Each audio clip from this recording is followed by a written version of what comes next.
네, 안녕하세요. 이번에 발표드릴 VIPL 연구실 석사과정인 최승규입니다. ICCB 2025년도에 발표된 디스틸 드라이브를 소개시켜 드리겠습니다. 먼저 인트로덕션입니다. 앞서 논문을 설명드리기 전에 해당 베이스 디파이네이션이랑 그 다음에 리미테이션, 문제점에 대해서 먼저 말씀드리겠습니다. 저희 E2E에서 모두 다 아는 것처럼 센서 인풋부터 주행 경로를 예측하는 방식이고, 그 다음에 이제 흔히 말하는 퍼셉션과 플래닝 단계를 분리하지 않는 그런 구조를 가지고 있습니다.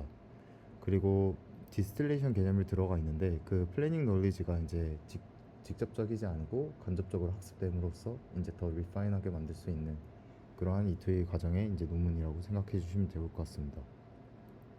다음으로 해당 논문의 문제점인데, 이건 전체적으로 E2에서 문제점이고, 그 다음에 첫 번째로는 플래닝 다이버시티가 부족하다. 그 말은 즉 이제 주행 경로에 대한 예측, 그런 게 부족하다는 뜻이고, 그 다음에 에고 스테이트에 이제 과도하게 의존을 하는 부분이 있다는 문제점을 가지고 있습니다. 이거는 모든 E2E에서의 이제 문제점으로 제시하는 내용이고요. 다음으로는 아까 말씀드린 것처럼 경로 선택에 이제 해당 이제 리즌이 부족하다라고 이해해 주시면 좋을 것 같습니다. 이 말은 쉽게 말해서 좌회전을 할지 우회전을 할지, 혹은 우측 좌측으로 이제 차선 변경을 어떻게 해야 돼야 되는 이유에 대한 부족함이 있다라고 이해해 주시면 좋을 것 같습니다. 이어서 그래서 이 디스틸 드라이브의 이제 컨트리뷰션에 대해서 말씀드릴 텐데, 첫 번째는 이제 플래닝 노리지 디스틸레이션 for end-to-end 드라이빙이라고 이제 그러한 프레임워크를 제시를 했고, 말 그대로 싱글 트래젝토리 이미테이션의 이제 한계를 극복을 했다라고 보시면 됩니다. 그리고 라이다와 카메라를 써서 이제 멀티 모드의 이제 플래닝 비하 이제 다이버시티 인스턴스 이미테이션이라는 내용을 가지고 있는데, 그것은 아까 말씀드린 것처럼 다양한 플래닝 인스턴스를 학습의 이제 목표로 활용하게 해주고, 그 다음에 그 강화 학습과 제너레이션 모델링까지도 써가지고 더 리파인하게 만들어 주었다라고 이해해 주시면 좋을 것 같습니다. 그러면 이제 해당 논문에 대한 프로포스 메소드에 대해서 설명드리겠습니다.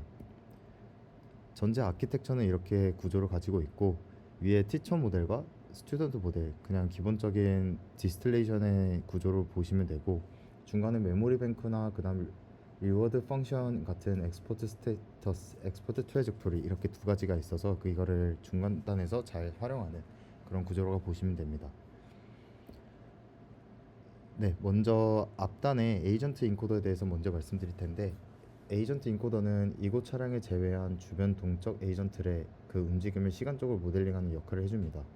이렇게 먼저 왼쪽 수식에서 보시듯이 이제 각 에이전트는 위치, 방향각, 속도, 그리고 프레임 간의 변화량, 객체의 크기, 마스크 정보로 이제 상태를 정의를 해주는데, 이는 이제 절대 위치 자체보다 이제 에이전트가 어떻게 움직이고 있는지, 그 모션 다이나믹에 이제 집중하기 위함이라고 보시면 됩니다.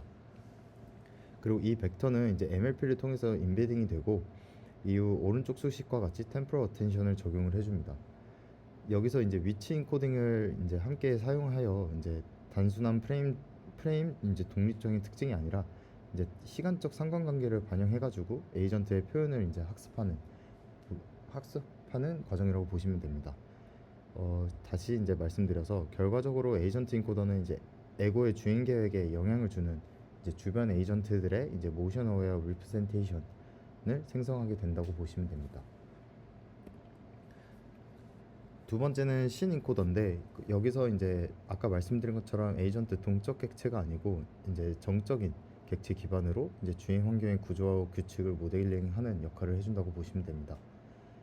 뭐 구조는 그 앞단에 이제 동일하게 들어가긴 하는데, 에이전트냐 이제 장면 신스 이제 정적이냐, 이런 차이를만 이해해 주시면 좋을 것 같고, 그 앞서 이제 에이전트 인코더가 주변 객체에 어떻게 움직이는가를 이제 다뤘다면, 여기서는 이제 어디로 갈 수 있고 어디로 가면 되는지에 대한 이제 정의를 해준다고 보시면 됩니다.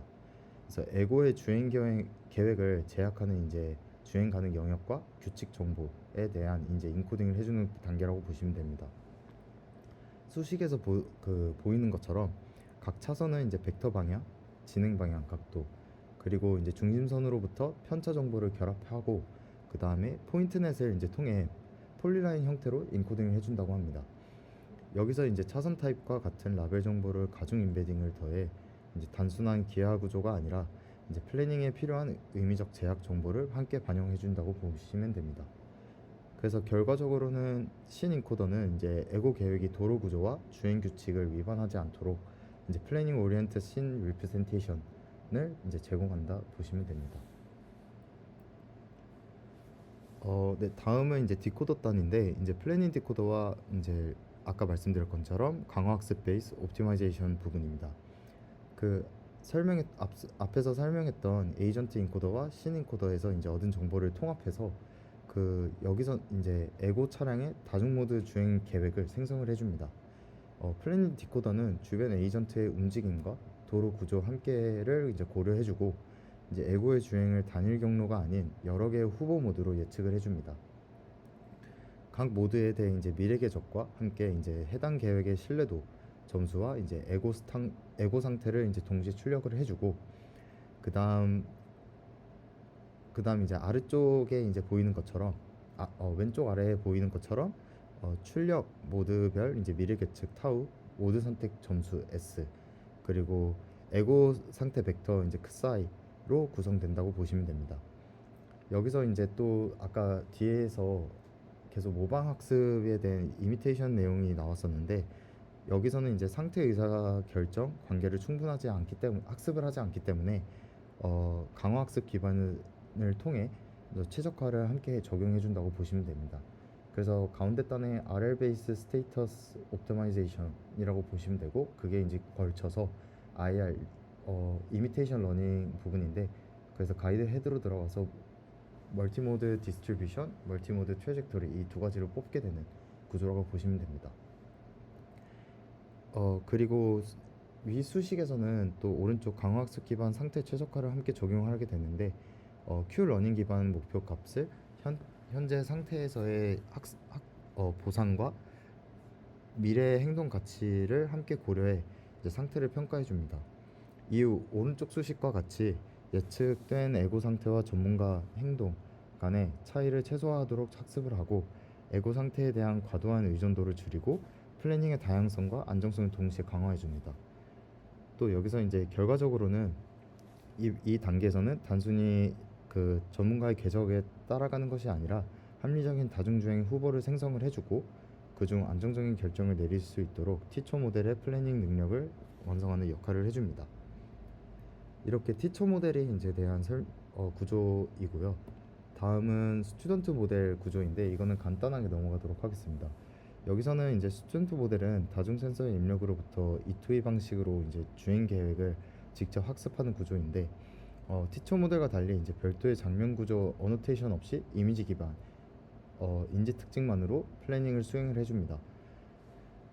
하지만 단순한 모방 학습 이미테이션 러닝으로는 플래닝 다양성이 이제 제한되기 때문에 이 해당 연구에서는 티처의 플래닝 지식을 모션 가이드 방식을 증류해 줍니다.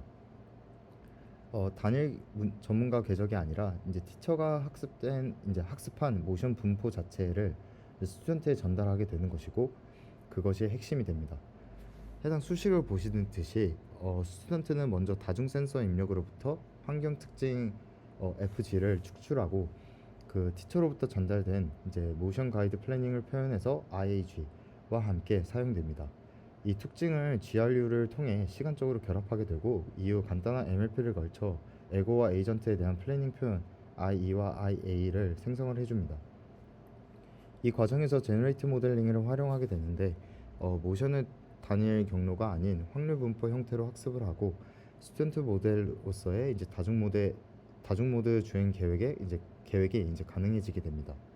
결과적으로는 스튜던트 모델은 센서 입력만으로 엔드-투-엔드 주행을 수행하면서도 티처의 플래닝 지식을 반영해가지고 다양성과 안정성을 동시에 갖춘 플래닝 비헤이버를 학습하게 됩니다. 해당 이제 결과입니다. 먼저 표를 두 가지를 볼 수 있는데 이 두 데이터셋 모두 실제 도심 주행 반영을 하였고 또 오픈 루프와 클로즈 루프 관점에서 플래닝 성능 종합적으로 평가해 주었습니다. 이제 먼저 상단의 표 이제 뉴신스 오픈 루프 결과이고 거기에서 디스틸 드라이브는 기존 E2E 방법 대비 이제 충동률을 크게 감소했고 동시에 L2 오차를 일관되게 개선해줬다 라고 보시면 되고, 특히 스튜던트 모델은 카메라 온리 입력임에도 불구하고 티처의 이제 근접한 성능을 달성해 주었다라는 것을 볼 수 있습니다. 그래서 이제 플래닝 지식이 효과적으로 증명되었다는 것을 또 증명해주는 부분이라고 보시면 되고, 또 아래에는 그 나심 클로즈 루프 시뮬레이터 기반인데, 여기서는 이제 단순한 오차뿐만 아니라 주행 완주율과 의사결정 품질을 반영하는 EP와 PDMS의 지표를 이제 함께 평가해 준다라는 것을 볼 수 있습니다. 그리고 디스트 드라이브 스튜던트는 기존 소타 모델 대비 이제 EP와 PDMS 모드에서 일관된 성능 향상을 보여주었고, 실제 상호작용 환경에서도 더 안전적인 주행 결정을 수행을 해주었다라고 볼 수 있습니다. 네, 해당 결과에 대한 시각화인데요. 그 다양한 주행 환경에서 모델이 생성하는 플래닝 결과를 시각적으로 비교해 주었던 부분을 볼 수 있습니다. 그 왼쪽에서부터 보시면은 디스트 드라이브는 상황에 따라 여러 개의 합리적인 주행 후보 동시 생성을 해줬고, 그 반면 기존 방법의 단일 경로에 가까운 예측을 보이거나 상황 변화에 더 유연한 경향을 보입니다. 가운데 비교에서는 디스트 드라이브 계획이 도로 구조와 차량 역동향을 이제 더 잘 따르는지 확인해 줄 수 있고, 특히 회전 구간에서는 급격한 궤적 변화 없이 자연스럽게 규범적인 움직임을 생성해 주었다라고 보시면 됩니다. 그리고 마지막으로 오른쪽 예시를 보시게 되면 차로 유지와 회전과 직진, 그리고 차로 유지와 같은 행동 전환 상황을 보여주는데, 디스트 드라이브는 복잡한 교통 상황에서도 안정적이고 일관된 주행을 계획을 해주었다, 그리고 유지해 주었다 라는 것을 볼 수 있습니다.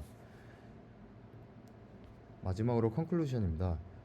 해당 논문에 대해서 이제 멀티모달의 드라이빙의 부분인데, 여기서는 이제 단일 그 전문가 트레젝토리 모방을 한계를 넘어서 이제 다중 모드 주행 계획을 학습을 해줬다라는 부분이고, 그리고 두 번째는 상황 변화에 유연하게 대응 가능한 플래닝 다이버시티를 확보해 줬다라고 보시면 됩니다. 아까 전에 봤던 그 시각화 자료를 봐도 유연하게 대처할 수 있는 그런 부분 결과를 볼 수 있었고, 그리고 두 번째로는 모션 가이드 플래닝 디스틸레이션인데, 여기서는 구조화된 플래닝 티처로부터 모션 분포 진실 증류를 잘 해주었다 라고 볼 수 있고, 또 E2A 스튜던트 모델에서도 플래닝 오리엔트 표현을 학습 가능함으로써 입증을 해주었다 라는 내용입니다. 이상으로 발표를 마치겠습니다. 감사합니다.